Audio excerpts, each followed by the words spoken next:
Hello. So today I want to go over my Nadu deck list. This is a CEDH list I brought to a local tournament and was able to get top 4 out of 71 players. Now, as a caveat, I am not a judge, nor am I a good content creator. So I will preface that now just so you can have your expectations as low as they can be as we go over this today. But today I just want to go over unique choices and some of the playtesting interactions I've noticed with this deck. Quickly to interject, I will not be going over the full deck tech today. I'm only going to be going over part of the deck. If you'd like to see the rest of the deck and to look over the more specifics of the card choices, you can find that in the description. Back to the video. To start off with, Nadu is my commander. I'm assuming most of you know how Nadu works, so I will not go ahead and re-explain that. The newest card to the deck you'll see is Polywog Prodigy. I believe if you're playing any blue deck where the commander can trigger the evolve on Polywog, I think that's just an auto include, just because of how many cards it ends up drawing you. And that's the newest include. One of the other includes I have that's probably more unique than other decks is Retraction Helix. Now the pros for Retraction Helix is that it allows you to have a Nadu trigger while also allowing you to have 1 blue mana to be able to bounce a non-land permanent, which is pretty great. It's like Chain of Vapor without having them be able to bounce something of yours back. Of course, the downside being you need a creature that is untapped and does not have Summoning Sickness. Now, my argument for why this usually works and has not come back to bite me in the butt is that normally by the time I'm wanting to cast a Retraction Helix to stop a win con, it's usually later in the game, and I most of the times have a creature without Summoning Sickness. The other reason why I think this works is because it doesn't say just a creature you control, it just says target creature, which means if your opponent who's not trying to win the game has a creature out without Summoning Sickness, you can also use the Retraction Helix on their creature. I think overall, in most situations, this does work, and it's a better Nadu trigger than just playing something like the new bounce spell that gives a fish or a Cyclonic Rift. It also goes well with something like if you have a Fettle out in the battlefield. So let's say you use Retraction Helix on your Nadu, you bounce something that somebody has that you want to get rid of, and then you untap your Nadu with a Fettle and you get to bounce something again. So that in that way, you have some fun interaction at play there. Another unique card you'll see on this list is called Bounty of the Hunt. Now, Bounty of the Hunt, bit of an older card. Let's go to the Oracle text. It's an instant that costs 3 and 2 green, but you can play it for free by exiling a green card from your hand. It distributes 3 1/1 counters on up to 1, 2, or 3 targets, and then those 1/1 counters are removed by a delayed trigger at the beginning of your cleanup step. Now, the important parts of this card are that you can play it for free, that it targets 3 creatures, and that it creates a delayed trigger at the beginning of the cleanup step. Now, why are these things great? Well, obviously, casting something for free that causes 3 Nadu triggers is fantastic. But the reason I play this card is to be able to get around Angel's Grace. Looking at the cleanup step, normally you do not have priority during this step. However, we're trying to create that priority through Bounty of the Hunt to allow us to respond. Simultaneously, you will be discarding down to hand size, removing damage marked on permanents, as well as ending all until end of turn effects like Angel's Grace's effect. It is then that the game will do its state-based action check as well as putting any triggered abilities on the stack. The triggered ability at this point being the Bounty of the Hunt being put on the stack after the Angel's Grace has ended. By having the triggered ability on the stack, you are now able to respond and have priority to take game-based actions like sacking your Cephalid Coliseum to make the player who played Angel's Grace lose the game. Now, the other way you can get around Angel's Grace is by using our second win con. So Finale of Devastation is our second win con.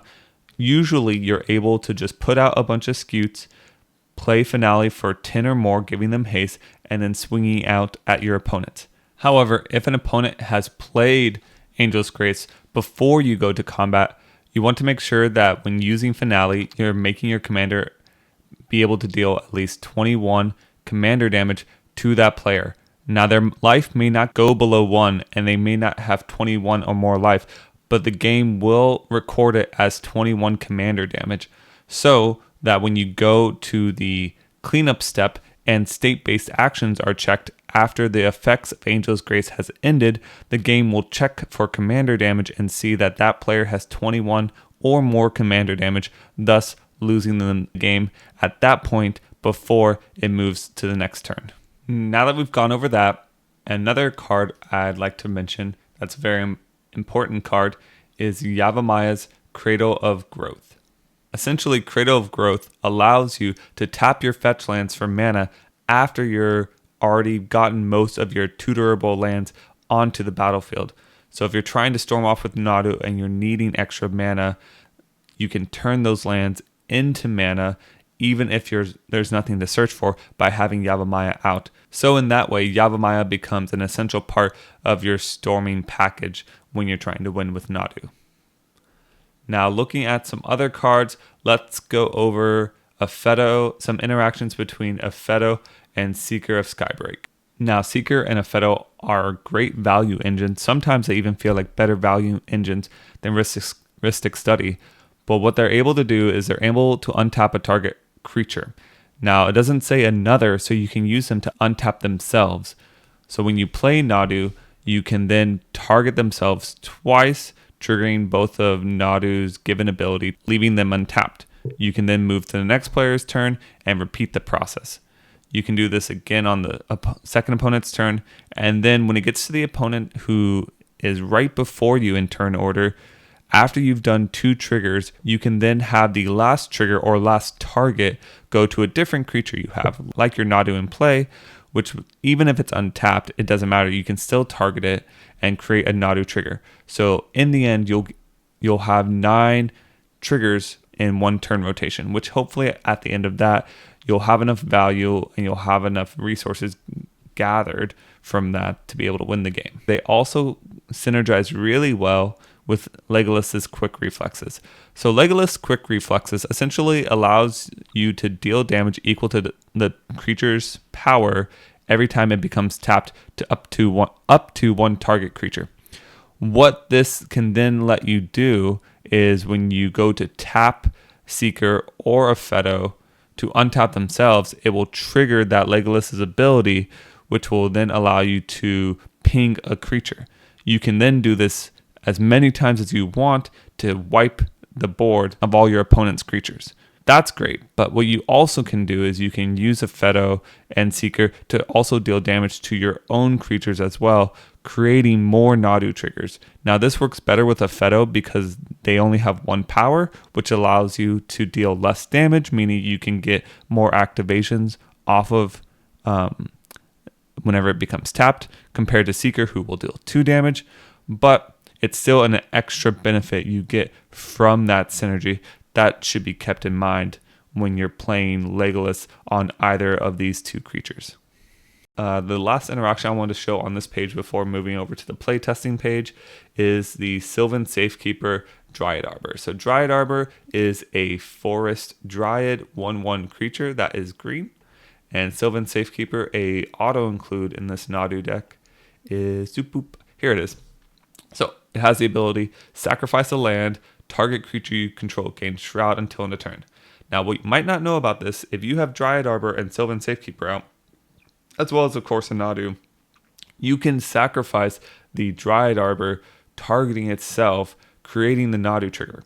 Now, when you do that, obviously the ability will fizzle because the target will no longer be there on resolution, but because of the way targeting and paying cost works, you're able to put the ability on the stack. So here we'll go over to the rules from casting spells, which I believe, again, not a judge, but I do believe that they are similar to resolving an ability. So if we go over here, you'll see that in casting a spell and resolving an ability, you'll choose your targets early on. You choose it over here in 601.2c. But you're not paying the cost of this spell until 601.2h. So because of that, you're able to target your Dryad Arbor and then play the cost of sacrificing it, which will then allow you to get a Nadu trigger off your Dryad Arbor's sacrifice, even though the ability in the end fizzle. Now, other fun interactions that are much more commonplace. If you're running clones, you can always clone your commander, sacrifice your real commander, and then keep the clone, which will reset all your Nadu triggers on all your creatures. You can Displacer Kitten to flicker your commander, which will once again reset all the Nadu triggers on all your creatures. The same is true for why I run Essence Flux. You could theoretically run Splash Portal, but I just don't like running it as a sorcery. Lastly, I just wanted to go over some of the lines for Nadu. Now, obviously, you can win by playing a Finale of Devastation for 10 or more, and then swinging out at your opponents, usually when you have a lot of Scute Swarms or you have a lot of insects from your Springheart. But some other ways you can go about making infinite mana, winning the game, making infinite mana. So I'll just start here with, I'm pretending as if you either already have these cards in hand, or this is near the end of the game when you've already Nadu'd a bunch. So one way you can make infinite mana is by having a Displacer Kitten and Eternal Witness out with Lotus Petal and Jeweled Lotus. Essentially, you'll play your Lotus, you'll have either Lotus Petal or Jeweled Lotus out. You'll crack it for blue or green mana. You'll play your Jeweled Lotus. The Displacer Kitten trigger, you'll flicker your Eternal Witness, returning Lotus Petal back to your hand. You'll then crack Jeweled Lotus for whatever mana, and then play Lotus Petal. Lotus Petal will trigger Displacer Kitten. You'll flicker Eternal Witness, put this back in your hand. You'll crack for a mana, rinse, repeat. So that is one way you can get infinite mana outside of Nadu in the deck. It also creates infinite Nadu triggers as well as giving infinite mana, because every time Displacer Kitten triggers or targets Eternal Witness, that will trigger Nadu, and then when it flickers, it will be a new object with a new ability that has not been triggered, so you can continue getting Nadu triggered abilities off of it. I say Nadu triggered abilities, I just want to be clear. The Nadu gives the ability to the creature. I'm just fast tracking by saying Nadu triggers, but technically it is an Eternal Witness trigger because Nadu is giving it that ability, just to be clear. Now, the other way you can create infinite mana and or infinite Nadu triggers is if you have Eternal Witness, Gaia's Cradle, and Snap. Now, the amount of creatures you need to make this combo work depends on where Eternal Witness is, whether or not your hand or the battlefield by the time Gaia's Cradle is tapped or untapped.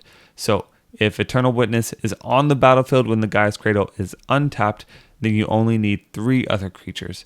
If the Eternal Witness is in your hand when the Gaia's Cradle is untapped, then you'll need at least 4 other creatures. And that's assuming you're using the Gaia's Cradle to play the Eternal Witness. So let's just walk through it a couple times both ways. So let's say Eternal Witness is in your hand. That means you need 4 other creatures to break even.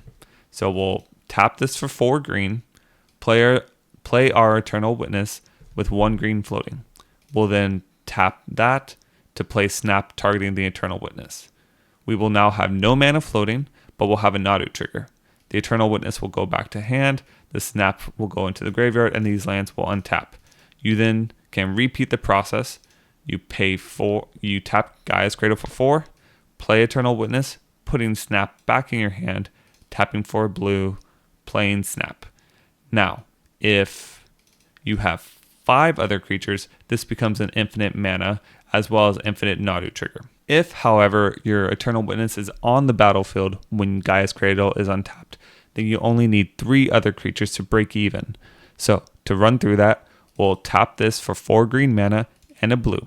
We'll play Snap targeting Eternal Witness. Eternal Witness will go back into our hand, and our Gaia's Cradle and Rejuvenating Springs will untap.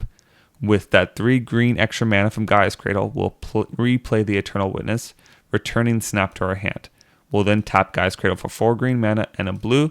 We'll use 1 green and a blue to play Snap again. Snap will put Eternal Witness back in our hand, untapping our lands, giving us 3 green mana, which we'll then use to play again. So you can rinse and repeat this process over and over again to create infinite Nadu triggers. And then if you have at least 1 additional creature, you can make infinite mana.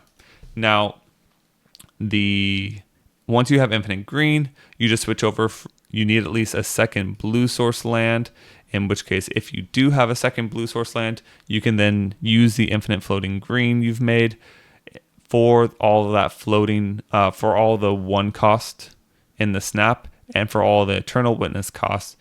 That allows you to then float blue. So then you'll have infinite blue and infinite green. In conclusion, if eternal witness is in your hand, when Gaia's Cradle is untapped, you will need 4 creatures to break even, or 4 other creatures to break even, or 5 other creatures to have infinite mana. If Gaia's Cradle is untapped when Eternal Witness is on the battlefield, then you only need 3 other creatures to break even, and 4 other creatures or more to make infinite mana. Now, if we go away from both of these, how do you win the game? So outside of Finale of Devastation that you can cast for 10 plus, the other way you can win the game is by doing endurance loops. So today, the way I'm going to do endurance loops is by using Essence Flux and Cephalid Coliseum. So with Cephalid Coliseum, and the other card you need is, Sylvan Safekeeper. Okay, so the way this is going to work is if you have Sylvan Safekeeper out, Endurance out, you've drawn and done your Nadu thing, you probably at this point want to have Dosan out. At least I would have Dosan out to have a little bit of extra control. If you do not have a large enough graveyard, you can use your Sylvan Safekeeper to sacrifice 7 lands that you've already tapped for mana. So 1, 2, 3, 4, 5, 6, 7. You then activate Cephalid Coliseum to make a target player draw, then discard 3. It will go to your graveyard. Then I would play Essence Flux to target my Endurance. Endurance will flicker. The ability will go on the stack. Essence Flux will go in the graveyard. And then they'll all get shuffled back in. Assuming you have a Skewed Swarm or a Spring Heart out, you can then use your Shuko to get the lands into play and to have the Essence Flux in your hand. So you then can repeat the process. So you'll tap all these lands for mana, sack them to Sylvan Safekeeper. Usually, if you're creating tokens off of these, you can just sack all of them in response to each other to target the same creature. So you don't have to worry about creating all of these creatures with Shroud. You would sacrifice, give target creature Shroud, in response, sacrifice, give target creature Shroud, so on and so forth. And you could even do that to the Endurance if you wanted to.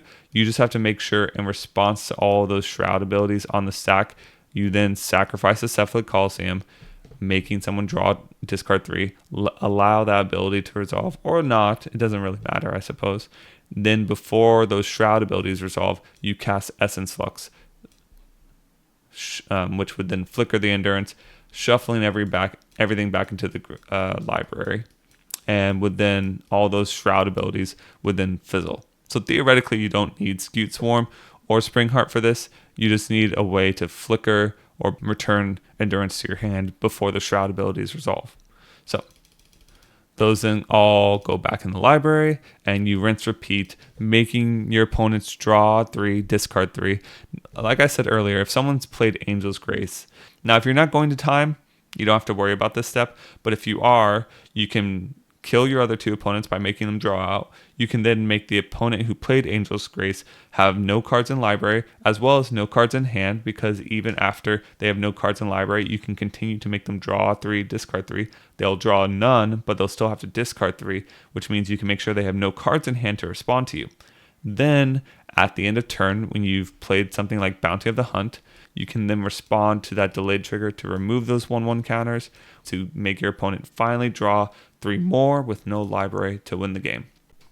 Hello, as you can see, I did a wardrobe swap because I had to come back in to talk to you about one more interaction that I found very interesting, and that is using Vexing Bauble and Veil of Summer. So if there's a time when you have Vexing Bauble out on the battlefield and you don't want to sack it because you're worried about your opponent's free interaction, you can always cast Veil of Summer to give your spells uncounterable, stopping the Vexing Bauble from countering your spells, but still countering your opponent's spells that are played without using mana.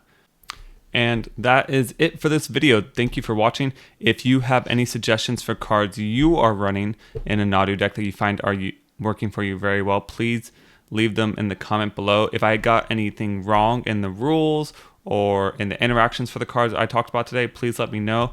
I'm here to get better at CEDH, and I'm not the best competitive player out there, and I'm always looking to get better and improve my skills. So any help or critique you can give me that can help me get better, that's the whole reason I'm doing this type of stuff, I'd really appreciate it. Otherwise, good luck to everyone out there, and see you in the next video.